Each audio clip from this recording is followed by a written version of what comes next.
નમસ્તે વિદ્યાર્થી મિત્રો, માં આશાપુરા ઓનલાઈન એજ્યુકેશનમાં આપનું ફરીથી હાર્દિક સ્વાગત છે। ધોરણ 5 વિષય ગુજરાતી, વિષયાંક છે નિબંધ।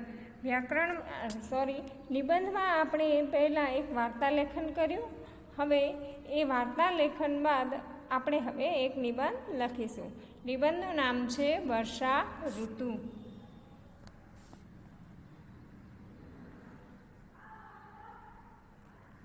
નિબંધ લેખનમાં સૌપ્રથમ આપણે નિબંધ લેખન લખશું અને તારીખ લખશું, ત્યારબાદ વર્ષા ઋતુ લખી અને નીચે આપણે શરૂઆત કરશું લખવાની।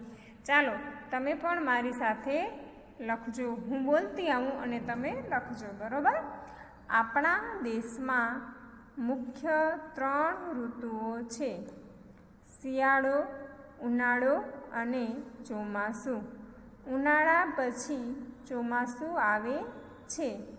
ચોમાસામાં વરસાદ પડતો હોવાથી તેને વર્ષા ઋતુ પણ કહે છે। આપણા દેશમાં મુખ્ય 3 ઋતુઓ છે, શિયાળો, ઉનાળો અને ચોમાસું। ઉનાળા પછી ચોમાસું આવે છે ને ચોમાસામાં વરસાદ પડતો હોવાથી તેને વર્ષા ઋતુ પણ કહે છે। એક ફકરો લખ્યો, ત્યારબાદ બીજો ફકરો લખવાનો છે।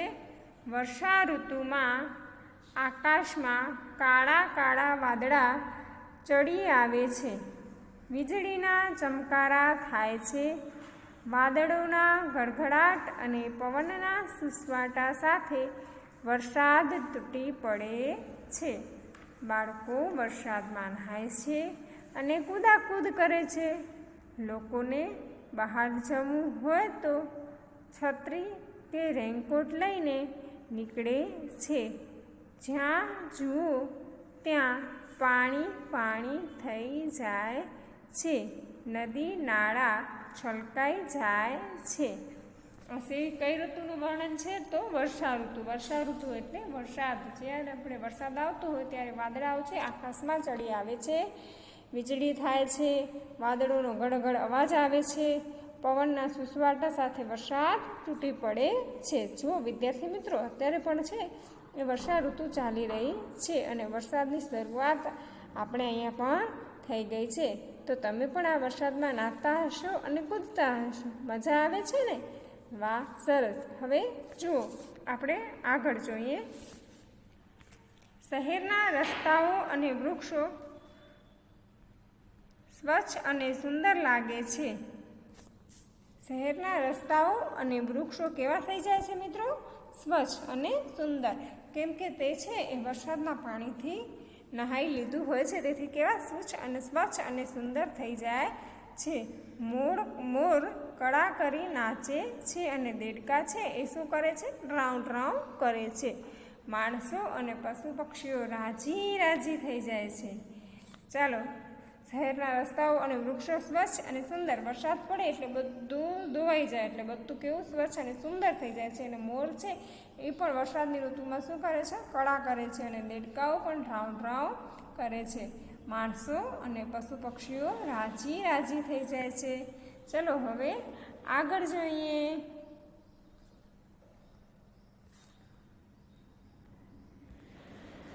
ખેડૂતો પોતાના બળદને લઈને ખેતરમાં જાય છે।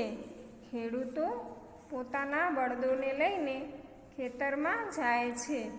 તેઓ ખેતર ખેડે છે, બી વાવે છે અને બી રોપે છે।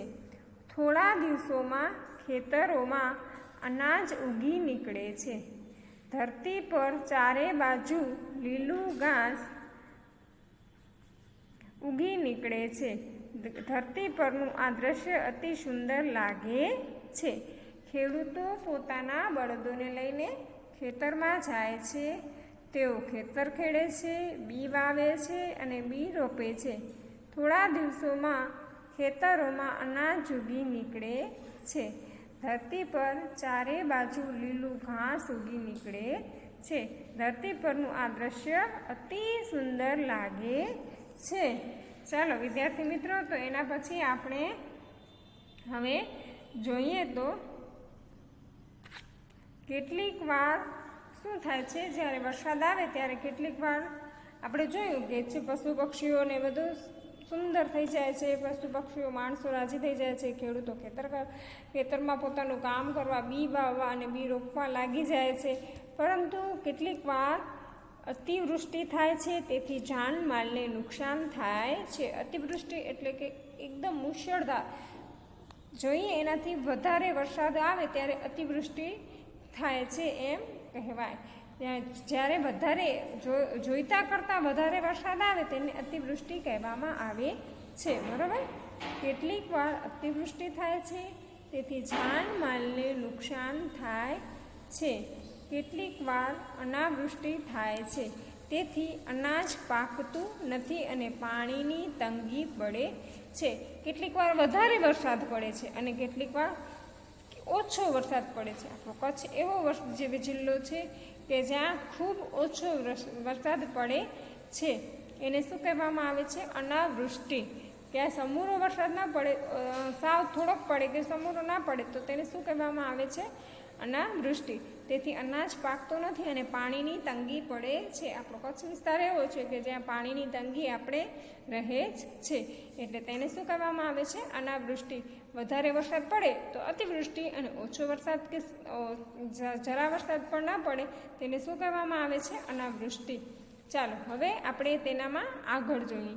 વર્ષા ઋતુમાં રક્ષાબંધન, ગૌરી વ્રત, જન્માષ્ટમી, સંવત્સરી, ગણેશ ચતુર્થી, શીતળા સાતમ, 15મી ઓગસ્ટ, નવરાત્રિ વગેરે તહેવારો આવે છે. આ તહેવારો આપણે આનંદથી ઉજવીએ છીએ. વર્ષા ઋતુમાં આપણે જોયું તો સૌપ્રથમ શું આવે? રક્ષાબંધન, સાતમ આઠમ, ગૌરી વ્રત, જન્માષ્ટમી, સંવત્સરી, ગણેશ ચતુર્થી, નવરાત્રિ, 15મી ઓગસ્ટ વગેરે જેવા તહેવારો આવે છે અને આપણે આનંદથી તેને ઉજવીએ છીએ.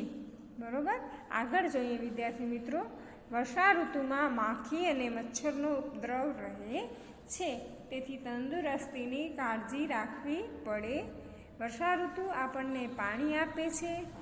પાણી આપણું જીવન છે, આથી બધા પ્રાણીઓ માટે અતિ ઉપયોગી ઋતુ છે. વર્ષા ઋતુમાં માખી અને મચ્છરોનો ઉપદ્રવ રહે છે, તેથી તંદુરસ્તીની કાળજી રાખવી પડે. વર્ષા ઋતુ આપણને પાણી આપે છે. પાણી આપણનું જીવન છે, આથી બધા પ્રાણીઓ માટે અતિ ઉપયોગી ઋતુ છે. આથી જ વર્ષા ઋતુને ઋતુઓની રાણી કહીએ છે. વર્ષા ઋતુઓ છે એ બધા ઋતુમાં સારી ઋતુ છે, તેથી તેને શું કહેવામાં આવે છે? ઋતુઓની રાણી. તો વિદ્યાર્થી મિત્રો, તમને પણ તમારી લેખન વિભાગની જે બુક બનાવી છે તેનામાં વાર્તા લેખન બાદ આ લેખન છે એ તમારે લખવાનું છે. બરોબર, સમજાઈ ગયું તમને વિદ્યાર્થી મિત્રો? અસ્તુ.